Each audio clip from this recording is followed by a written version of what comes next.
followers began circulating a screenshot of an alleged email from Karoline Leavitt. The subject line read, "We need to control how much truth gets out."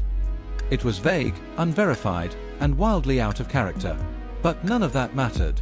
Within an hour, Joy Behar was holding a printed copy of the email on The View. "I'm just saying," she smirked, waving it for the cameras. "If this is real, and I'm not saying it is, it tells you who she really is." The audience gasped. The idea of a young conservative press secretary accused of manipulating media narratives from inside the White House? Headline gold. Karoline's phone lit up with alerts, texts from reporters, concerned messages from staff, even allies demanding answers. Her communications director, Emma, rushed into her office. "We're getting crushed," she said. The View ran it like gospel. Karoline didn't move. She stared at the screen, watching Joy's smug smile frozen between two co-hosts mid-snicker. The caption below read, "Leavitt, controlling the truth." She quietly reached across her desk and picked up her own printed copy of the email. She had already seen it. And she knew something no one else did. It was real, just not in the way they thought. "I want a call scheduled," Karoline said. Emma blinked. "With who?" Karoline looked up, calm but firm. "The View.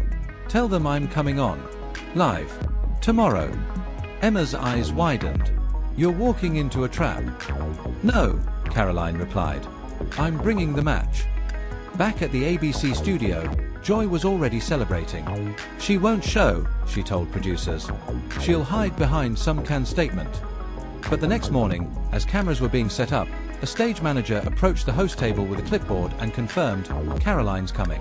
In person. Live." Joy looked up, startled. "Wait, what?" Too late. The trap had been set, but they hadn't expected Karoline to walk into it with the entire email and the real story. She didn't dress to blend in. A sharp navy blue blazer, a subtle silver cross pinned to the collar, unmistakably her. No entourage. No talking points. Just her and a leather folder tucked tightly beneath her arm.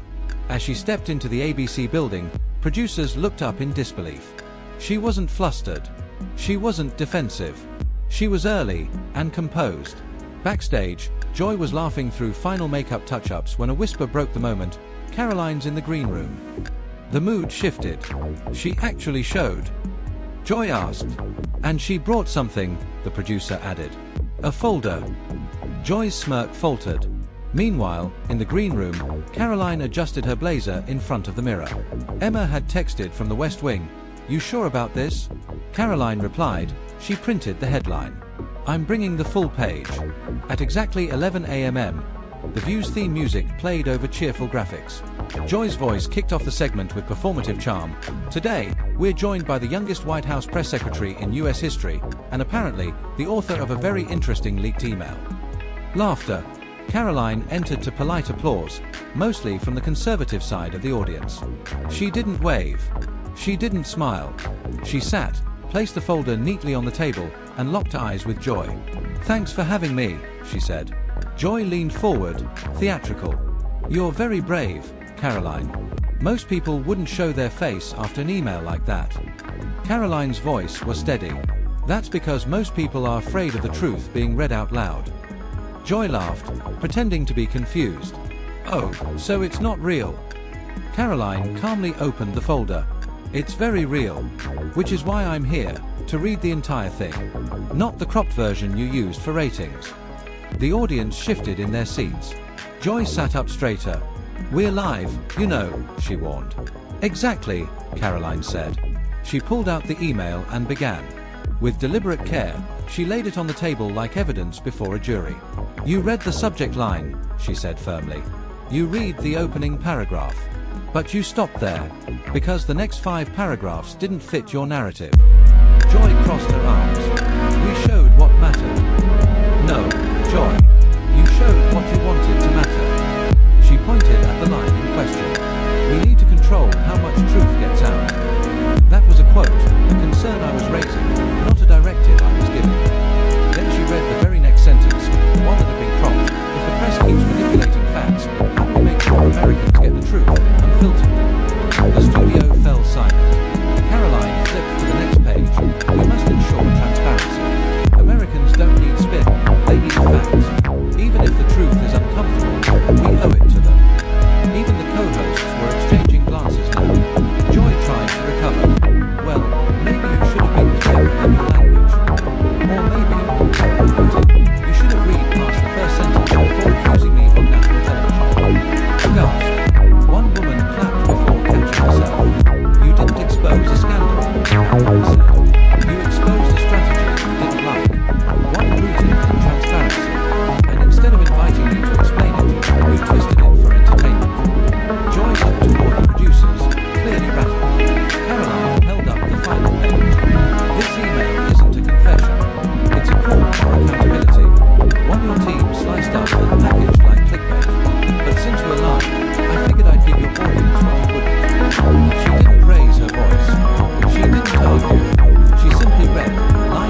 Karoline asked, her tone even.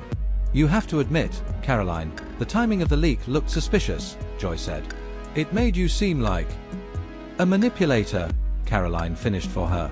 That's the game, isn't it? Leak half a sentence. Imply intent. Let it go viral. Because the truth is never as exciting as the smear. The camera zoomed in slightly, just enough to catch the tension in Joy's clenched jaw. Karoline reached into her folder. Since we're here, I also brought the rest of the thread. She laid out several documents. Here's one where I suggest inviting CNN to the next press conference. Another, pushing for the full release of economic stats, unedited. She looked up. You want to talk about transparency? Let's talk. Joy blinked. You planned this? Karoline didn't smile. No, you planned this. I just came with the whole story. The audience clapped, subtle, but loud enough for the mics to pick up. A few in the front row leaned in, phones raised, eyes locked. Backstage, a producer muttered to the director, "We're losing the room." But it wasn't just the room. Karoline wasn't surviving the segment, she was flipping the dynamic. The hosts, once in control, now looked reactive, defensive. And Karoline, she hadn't raised her voice once. She'd simply shown up. By the halfway mark, Joy Behor's confidence had noticeably cracked. Her usual rhythm, sarcasm, punchlines, easy applause, was gone. What remained was a studio unsure of how to respond. Karoline sat tall, voice unwavering. You say I manipulate truth. But here I am, on your stage, reading my words, fully, openly. You tried to make them scandalous. But all I see is transparency. Joy scoffed. Come on, Karoline. You can't seriously believe this email doesn't look bad. Karoline nodded slowly. It looks bad, when you cut it in half. Just like a courtroom transcript can be twisted if you only read the prosecution side. That's not journalism. That's performance. The audience shifted. Some clapped. Others turned to Joy, waiting for a response. She didn't have one, not right away. She sipped from her mug, leaned back, and stalled. One of the younger co-hosts jumped in, trying to regain balance. So, what do you want us to take away from this, Karoline? That we were wrong. Karoline turned to her, eyes clear. No. I want your audience to understand what actually happened. I don't need an apology. I just want truth to stop being treated like a political weapon. She paused. Then added, you say I'm dangerous because I speak for Trump. But I didn't bring him today. I brought receipts. And clearly, that scares you more than anything he could tweet. That line hit hard. Backstage, producers scrambled, watching the comment section spiral. Viewers weren't tuning out, they were tuning in. One trending post read, Karoline's not backing down. She's reading the whole email. Line by line. No drama. Just fire. Another, Bahar set the trap, but Karoline brought the flashlight. Joy leaned forward again, slower this time. Her eyes narrowed. Her voice more measured. Well, if this is your strategy, it's working. Karoline didn't flinch. It's not a strategy. It's just the truth, finally given a MAC.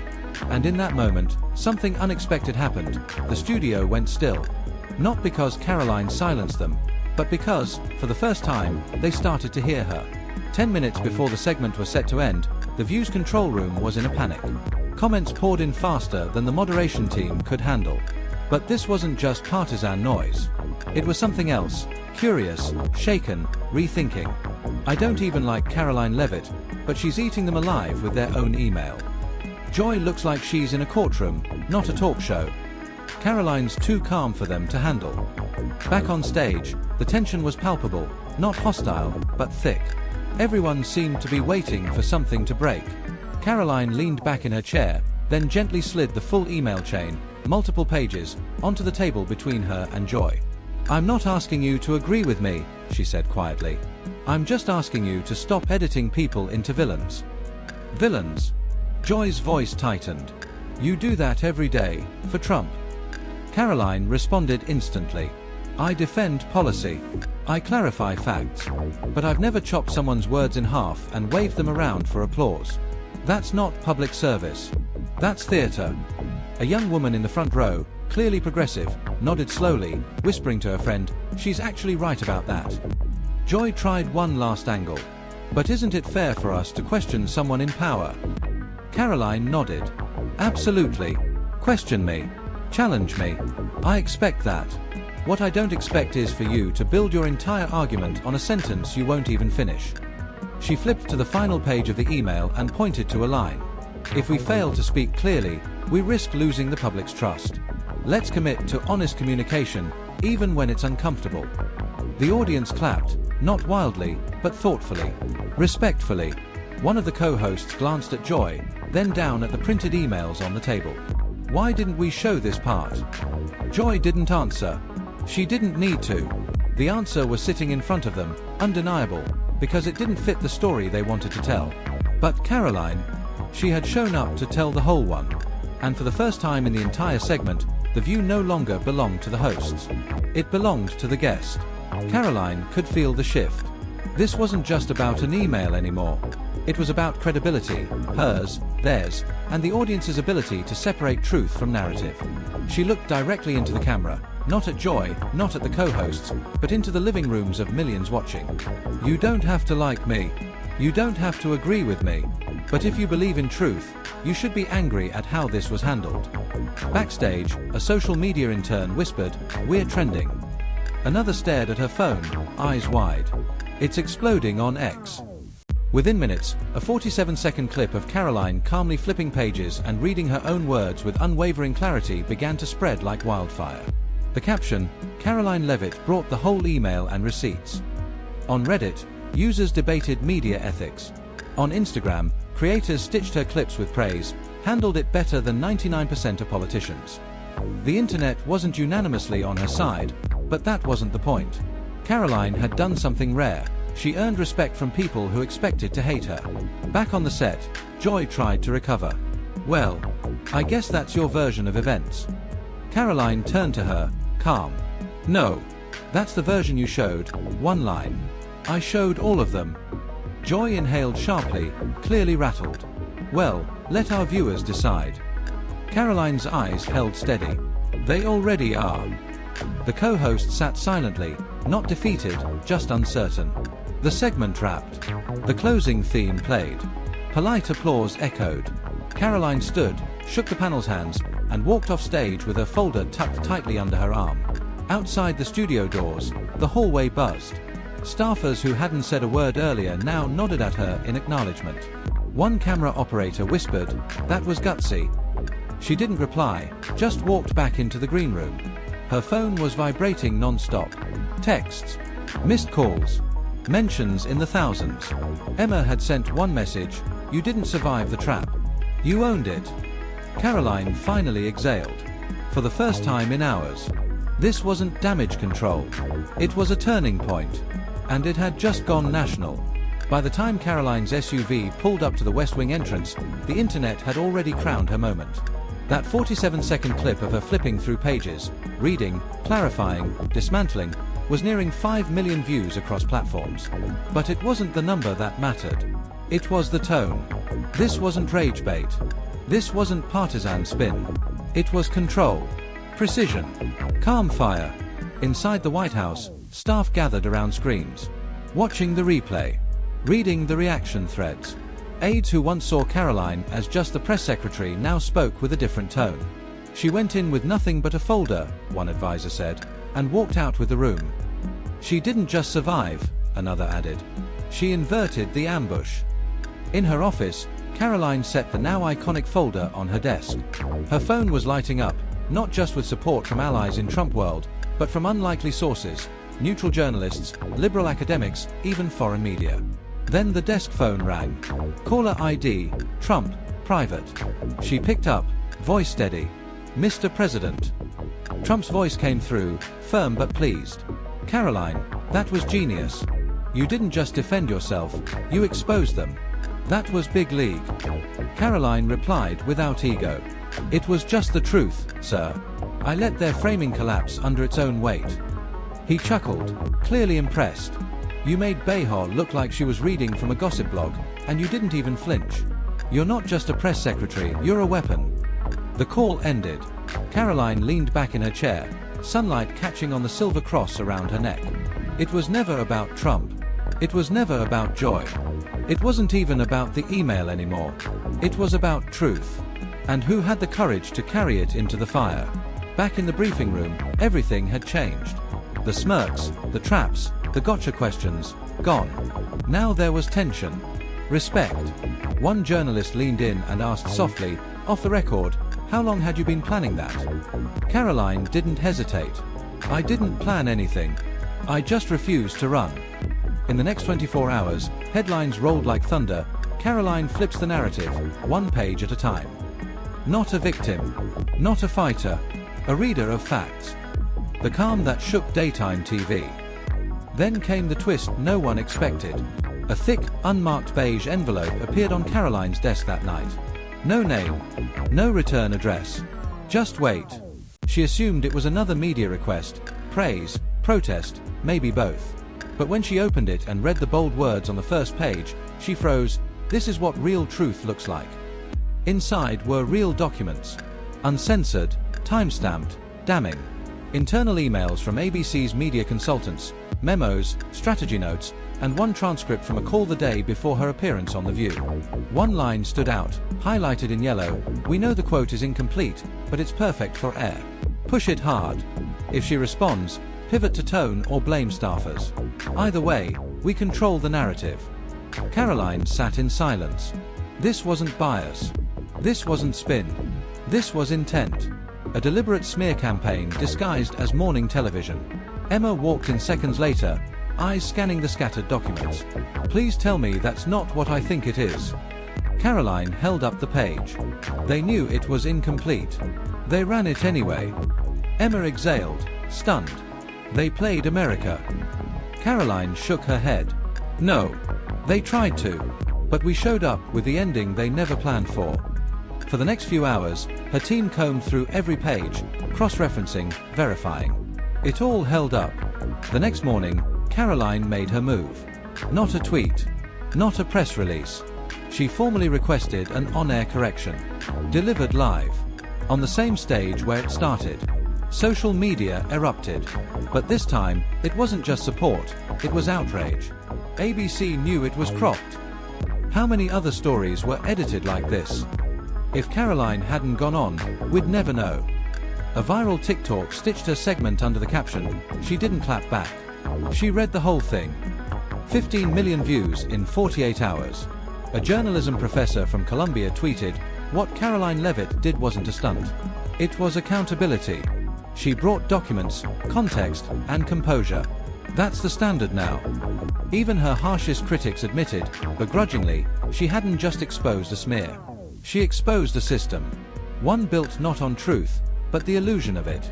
1 week later, Karoline stood behind the White House podium. No jeering. No posturing. Just questions. Real ones. And respect. A Reuters reporter asked, "Ms. Leavitt, do you think this changed how people see political media?" She paused. Then answered with calm precision, "I don't know if it changed their view. But I hope it reminded them to look beyond what they're told, and to finish the sentence." That line echoed across the country. Printed on signs, posters, classroom walls, and t-shirts. If you're going to accuse someone, finish the sentence. It wasn't just a clapback anymore. It was a challenge. That night, back in her office, Karoline looked at the framed tweet now hanging next to the old View headline, "Leavitt controlling the truth."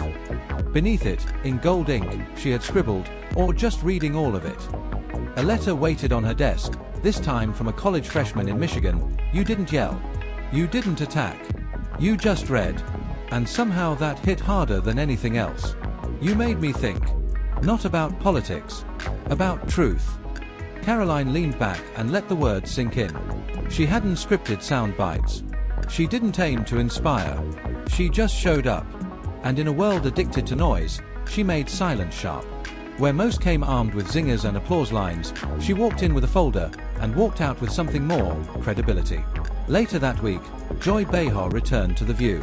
She mentioned Karoline once, quickly, dismissively, with a shrug. But the audience's response had changed. Some clapped. Some didn't. Because now, they knew. They saw what happened. They watched Karoline read every word, not for applause, not for spin, but for clarity. And in doing so, She hadn't just rewritten the story. She rewrote the rules. Not by shouting over the noise, but by finishing the sentence and letting truth speak for itself.